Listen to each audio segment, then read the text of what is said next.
Assalamu hörmetli qarindoshlar. Sharq Turkiston Surgundi hukumati televiziyasining xabarlar programmasini ko'rishinglarni qizg'in qarshi olamiz. Hindiston Xitoyni Tayvan bo'g'izini askarlashtirdi deb aybladi. Angliya tashqi ishlar ministri Liz Truss Xitoyni rasmiy tahdid deb e'lon qilishni planladi. Amerika dengiz armiyasining boshlig'i Hindistonni Xitoyga qarshi turishdagi muhim sherik deb qaraydi. Tunda tafsiliy mazmunlarni diqqatingizga sunamiz. Hindiston Xitoyni Tayvan bo'g'izini askarlashtirdi deb aybladi. Muhofizatchi to'rining 29 avgustdagi xabariga qaraganda, yakshanba kuni Sri Lankadagi Hindiston Yuksak komiteti tarafidan e'lon qilingan bayonot Hindiston hukumatining o'z oldiga Xitoy bilan kun sayin keskinlashayotgan ikki taraf o'rtasidagi ziddiyat sirtida bo'g'azlar aro masalalarga nadir qarshi turayotganligini ko'rsatdi. Bu oyning boshlarida Xitoyning bir askariy tadqiqot kemasi Sri Lankaning Hambantota portiga yaqinlashdi. Yuan 5 otliq bu kema Xitoy ozodlik armiyasi qo'llanadigan uydu, raketa va qit'alar aro boshqariladigan bombani o'z ichiga olgan Xitoy urush kemasining biri.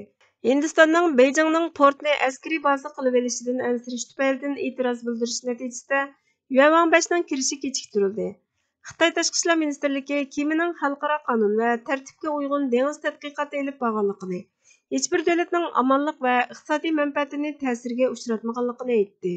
Yuan 5 bir hafta burun ayrıldı. Ammo Xitoyning Sri Lankadagi bosh elchisi Hindistonning amonlik andishalarini Sri Lankaning mustaqilligi va egilik huquqiga keng ko'lamda daxl-taruz qildi deb o'zining tarixdan beri o'zliksiz davomlashtirib kelayotgan illatlari bilan aybladi.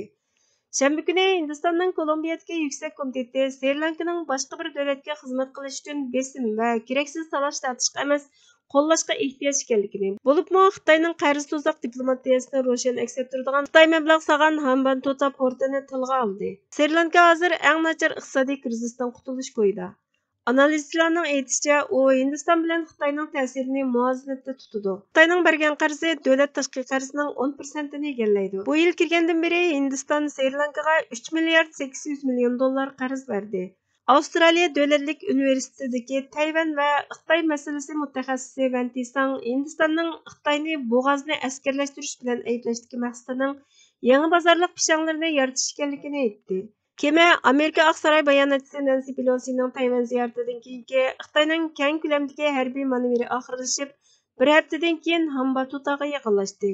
Amerika va uning ittifoqdoshlari manevrni aybladi. Hindiston hukumati bo'lsa keyingi ahvollardan andishlanadiganligini aytdi.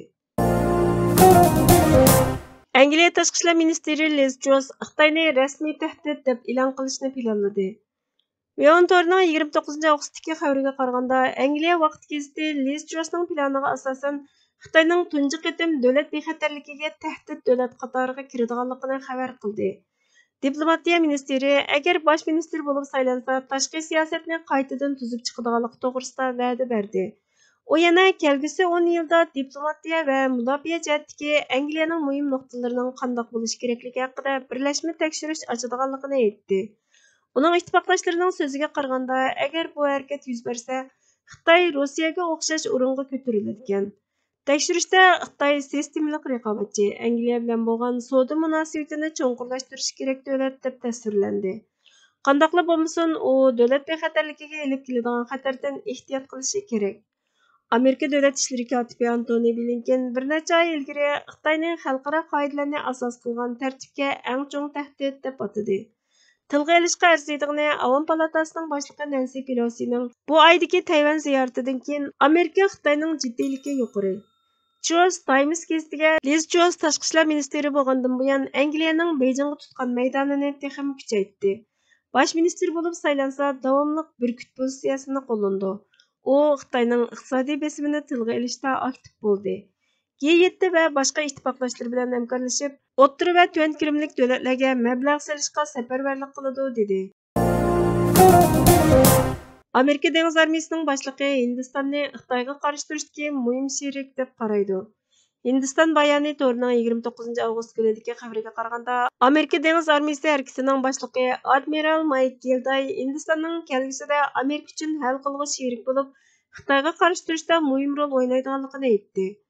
Yaponiya Nikkei Asiya gazetining xabar qilishicha, bu fikr Hindiston bilan Xitoyning Himalaya tog'idagi chegara to'qinishining Beyjing uchun ikki taraflik masala paydo qilganligidan kelgan bo'lib, Amerika strategiyachilarining diqqatini qo'zg'agan.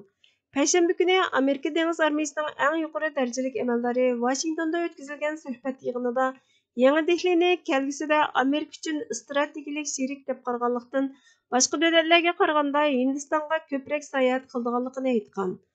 Admiral Gilday o'tgan yili Hindistonga qilgan 5 kunlik ziyoratini tilga olib, Hind okeanining jang maydoni biz uchun kunsari muhim bo'lmoqda. Hozir Hindiston bilan Xitoyning chegara to'qinishi biz uchun strategik muhim ahamiyatga ega dedi.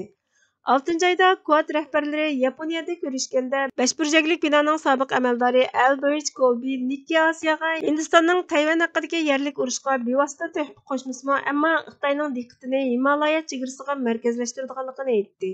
2018 yillik davlat mudofaa strategiyasining asosli xodimi Colby Amerika, Hindiston va Yaponiyaning qilishga tegishli muhim ishi Janubiy Osiyoda imkon qadar kuchli bo'lishi va Xitoyning diqqatini unumli jalb qilishi, shunday qilib ikkinchi cho'ng masalaga ega bo'lish. Hindiston Xitoyning mushaqqati bo'lgan Tayvan atrofidagi Amerika-Yaponiya ittifoqining foydasiga ega bo'ladi dedi. Hindiston ilgari 2014, 2016 va 2018 yillarni o'z ichiga olgan vaqtlarda Xitoy chegarasidan 300 kilometr yiroqlikdagi tog' bag'riga joylashgan Uttaraxandda Yud Abbas manevrini o'tkazgan. Nikki Asiya gazetining xabariga qaraganda, bu yilgi manevr Uttaraxandning Avli rayonidan 3000 metr egizlikda olib berilgan bo'lib, Hindiston bilan Xitoy o'rtasidagi amaliy kontrol siziqining 100 kilometr uzunligiga kelmaydi ekan. Millatim, siz Allohning oldida og'ir gunohkor. Siz dinni o'limga hukm qildingiz. Duolaringiz Allohni masxir qilish bilan barobar. Ibodatlaringiz Allohni avar qilishdan boshqa narsa emas. To'g'ri, namoz o'qing, Ramazon tuting. Ammo eng chong ibodat kurashdir. Men sizga qurtulishning dushmanlar bilan urush qilishda ekanligini bildirmoqchiman. Zaminimizni ozod qilish bizning g'oyamiz va Allohning amri.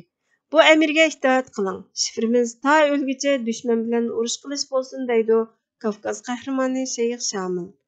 Sharq Turkiston xalqining jiddiy vazifasi Sharq Turkistonni besib olgan tajovuzchi Xitoylar bilan kurash qilib, Sharq Turkistonni mustaqil qilishdan iborat. Bizning har qanday suhbat va istabliq so'rovlarimizda Sharq Turkistonni mustaqil qilishdan iborat bu ulug'vor g'oyani markaz qilgan holda suhbat va istabliq ilib berilishi, harakatlanishga chaqiriq qilinishi, diqqat tema boshqaga yo'tkalmasligi, mablag' va kuch mustaqillik ko'rishi uchunla beg'ishlanishi lozim. Hörmətli görürmənlər, xəbərlərimizni kögünələr üçün köp rəhmət. Gələr qıtımqı proqramımız görüşkəcə Allah'a amanət bolğaysızlar.